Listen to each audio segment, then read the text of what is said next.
Scene 5.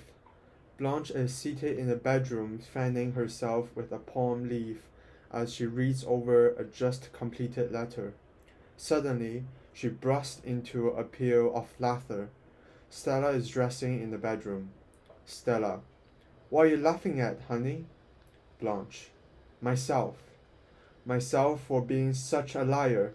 I'm writing a letter to Shep. She picks up the letter.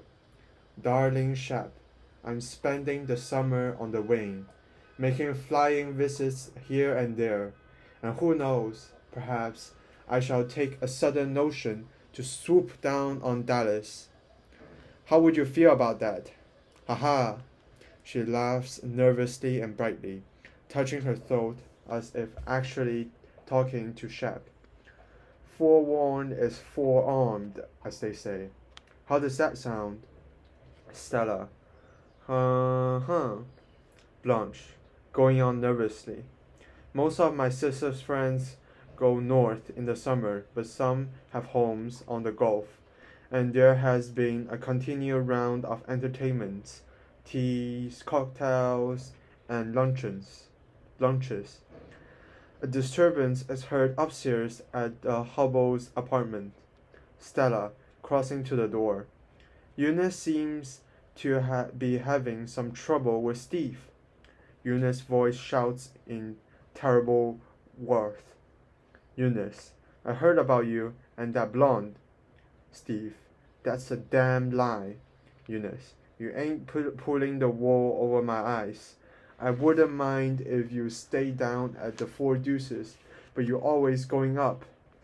Steve, whoever seen me up? Eunice, I seen you chasing her around the balcony. I'm gonna call the vice squad. Steve, don't you throw that at me. Eunice, shrieking. You hit me. I'm gonna call the police.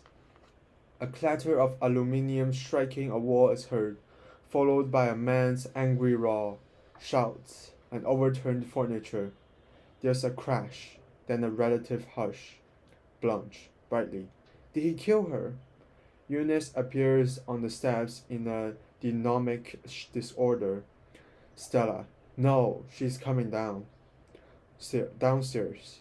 Eunice. Call the police. I'm going to call the police. She rushes around the corner. Stella, returning from the door. Some of your sister's friends have stayed in the city. They laughed lightly. Stanley comes around the corner in his green and scarlet scales bowling shirt. She tots up the steps and bends into the kitchen. Blanche registers his entrance with nervous gestures. Stanley, what's the matter with Eunice? Stella, she and Steve had a row. Has she got the police? Stanley, nah, she's getting a drink. Stella, that's much more practical. Steve comes down, nursing a bruise on his forehead, and looks in the door. Steve, she's here? Stanley, nah. At the Four Deuces. Steve, that hunk. He looks around the corner a bit timidly, then turns with affected boldness and runs after her. Blanche, I must jot that down in my notebook. Aha! I'm compiling a notebook of quaint little words and phrases I have picked up here. Stanley, you won't pick up nothing here you ain't heard before. Blanche, can I count on that? Stanley, you can count on it up to 500. Blanche, that's a mighty high number. He jerks open the bureau drawer, slams it shut, and throws shoes in a corner. At each noise, Blanche winces slightly. Finally, she speaks. What sign were you born under? Stanley, while he's dressing. Sign? Blanche, astrological sign. I bet you were born under Aries. Aries people are forceful and dynamic. They dote on noise. They love to bang things around. You must have had lots of banging around in the army, and now that you are out, you make up for it by treating inanimate objects with such a fury. Stella has been going in and out of closet during this scene. Now she pops her head out of the closet. Stella. Stanley was born just 5 minutes after Christmas. Blanche. Capricorn. The goat. Stanley. What sign were you born under? Blanche. Oh, my birthday's next month, the 15th of September. That's under Virgo. Stanley. What's Virgo? Blanche. Virgo is the Virgin. Stanley. Contemporaneously. Ha! He advances a little as he knots his tie. Say, do you happen to know somebody named Shaw? Her faces expressed a faint shock. She reaches for a Collegon bottle and dampens her handkerchief as she answers carefully. Blanche. Why, everybody knows somebody named Shaw. Stanley. Well, this somebody named Shaw is under the impression he meet you in Laurel, but I figure he must have got you mixed up with some other party because this other party is someone he met at a hotel called the Flamingo. Blanche laughed breathlessly as she touches the Collegon dampened handkerchief to her temples. Blanche. I'm afraid he does have me mixed up with this other party. The Hotel Flamingo is not the sort of establishment I would dare to be seen in. Stanley. You know of it? Blanche. Yes, I've seen it and smelled it. Stanley. You must have got pretty close if you could smell it. Blanche. The odor of cheap perfume is penetrating. Stanley. That stuff you used is expensive? Blanche. $25 an ounce. I'm nearly out. That's just a hint if you want to remember my birthday. She speaks lightly, but her voice has a note of fear. Stanley. Shaw must have got you mixed up. He goes in and out Laurel all the time, so he can check on it and clear up any mistake. He turns away and crosses to the portieres. Blanche closes her eyes as if it faint. Her hand trembles as she lifts the handkerchief again to her forehead. Steve and Eunice come around the corner. Steve's arm is round around Eunice's shoulder, and she's sobbing luxuriously, and he's cooing love words. There's a murmur of thunder as they go slowly upstairs in a tight embrace. Stanley to Stella. I'll wait for you at the Four Deuces. Stella. Hey, don't I rate one kiss? Stanley. Not in front of your sister. He goes out. Blanche rises from her chair. She seems faint, looks about her with an expression of almost panic. Blanche. Stella, what have you heard about me? Stella. Huh? Blanche. What have people been telling you about me? Stella. Telling? Blanche. You haven't heard any unkind gossip about me? Stella. Why, no, Blanche, of course not. Blanche. Honey, there was a good deal of talk in Laurel. Stella. About you, Blanche? Blanche. I wasn't so good the last 2 years or so, after Belle Reef had started to slip through my fingers. Stella. All of us do things we... Blanche. I never was hard or self-sufficient enough. When people are soft people have got to court the favor of hard ones. Stella. Got to be seductive, put on soft colors and colors of butterfly wings and glow, make a little temporary magic just in order to pay for one night's shelter. That's why I've been not so awfully good lately. I've run for protection, Stella, from under one leaky roof to another leaky roof, just because it was all storm, and I was caught in the center. People don't see you, men don't even admit your existence unless they are making love to you, and you have got to have your existence admitted by someone.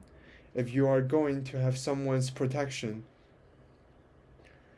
And so the soft people have got to shimmer and glow. Put a paper lantern over the light. But I'm scared now, awfully scared. I don't know how much longer I can turn the trick. It wasn't enough to be soft. You have got to be soft and attractive. And I'm fading now. The afternoon has faded to dusk. Stella goes into the bedroom and turns on the light under the paper lantern. He holds a bottled soft drink in her hand. Have you been listening to me? Stella, I don't listen to you when you're being morbid. She advances with the bottle Coke. Blanche, with abrupt change to gaiety. Is that Coke for me? Stella, not for anyone else. Blanche, why, you precious thing? Is it just a Coke? Stella, turning. You mean you want a shot in it? Blanche, well, honey, a shot never does a Coke any harm. Let me. You mustn't wait on me. Stella, I like to wait on you, Blanche. It makes it seem more like home. She goes into the kitchen, finds a glass, and pours a shot of whiskey into it. Blanche, I have to admit I love to be waited on. She rushes into the bedroom. Stella goes to her with the glass. Blanche suddenly clutches Stella's free hand with a moaning sound and presses the hand to her lips. Stella is embarrassed by her show of emotion. Blanche speaks in a choked voice. You're so good to me, and I... Stella. Blanche. Blanche. I know, I won't. You hate me to talk sentimental. But honey, believe I feel things more than I tell you. I won't stay long. I won't. I promise. Stella. Blanche. Blanche. Hesitantly. I won't. I promise. I will go. Go soon. I will really. I won't hang around until he throws me out. Stella. Now, will you stop talking foolish? Blanche. Yes, honey. Watch how you pour that fuzzy stuff foams over. Blanche laughs shrilly and grabs the glass. But her hand shakes so it almost slips from her grasp. Stella pours the Coke into the glass. It foams over and spills. Blanche gives a piercing cry. Stella, shocked by the cry. Heavens! Blanche, right on my pretty white skirt. Stella, oh, use my hanky. Blot gently. Blanche, slowly recovering. I know. Gently, gently. Stella, dear stain. Blanche, not a bit. Haha, isn't that lucky? She sits down shakily, taking a grateful drink. She holds the glass in both hands and continues to laugh a little. Stella, why did you scream like that? Blanche, I don't know why I screamed. Continuing nervously. Mitch is coming at 7.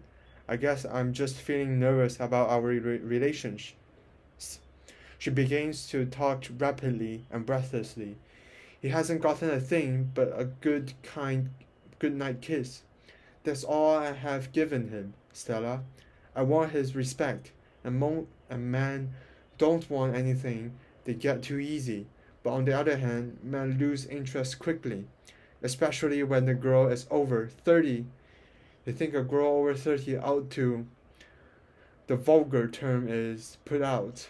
And I'm not putting out. Of course, he doesn't know. I haven't informed him of my real age. Stella, why are you so sensitive about your age? Blanche, because of hard knocks. My vanity has been given. What I mean is, he thinks I'm sort of prim and proper, you know? She laughs out sharply. I want to deceive him enough to make him want me. Stella. Blanche. Do you want him? Blanche. I want to rest. I want to breathe quietly again. Yes, I want Mitch. Very badly. Just think, if it happens, I can leave here and not be anyone's problem. Stanley comes around the corner with a drink under his belt. Stanley, bellowing. Hey, Steve. Hey, Eunice. Hey, Stella. These are joyous calls from above. Trumpets and drums are heard from around the corner. Stella, kissing Blanche impulsively. It will happen. Blanche, doubtfully. It will? Stella, it will. She goes across into the kitchen, looking back at Blanche. It will, honey, it will.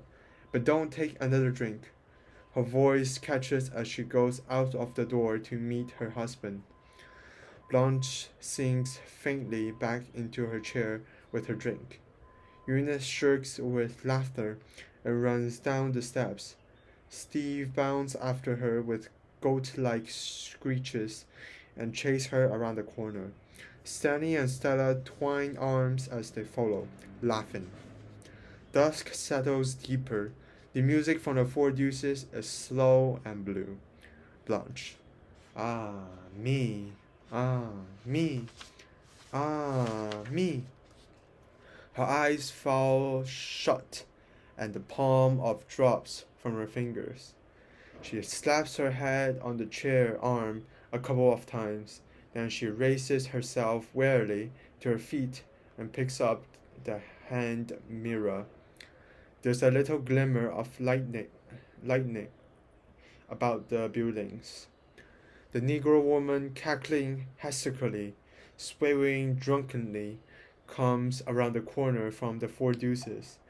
At the same time, a young man enters from the opposite direction. The Negro woman snaps her fingers before his belt. Negro woman. Hey, sugar! She says something indistinguishable. The young man shakes his head violently and edges hastily up the steps. He rings the bell. Blanche puts down the mirror. The Negro woman has wandered down the street. Blanche. Come in. The young man appears through the portieres. She regards him with interest. Blanche. Well, well. What can I do for you? Young man. I'm collecting for the Evening Star. Blanche.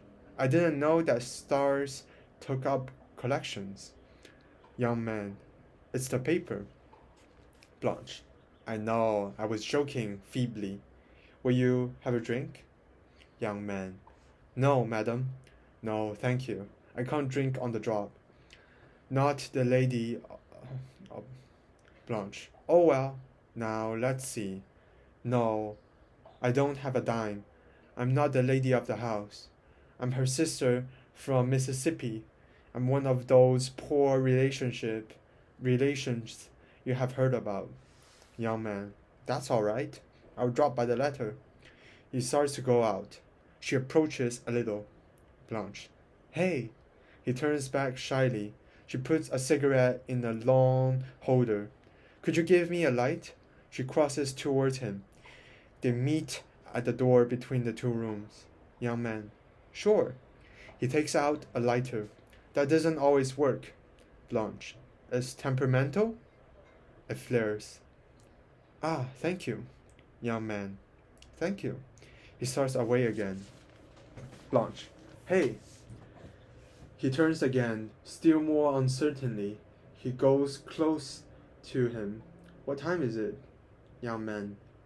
15 of 7. Blanche. So late.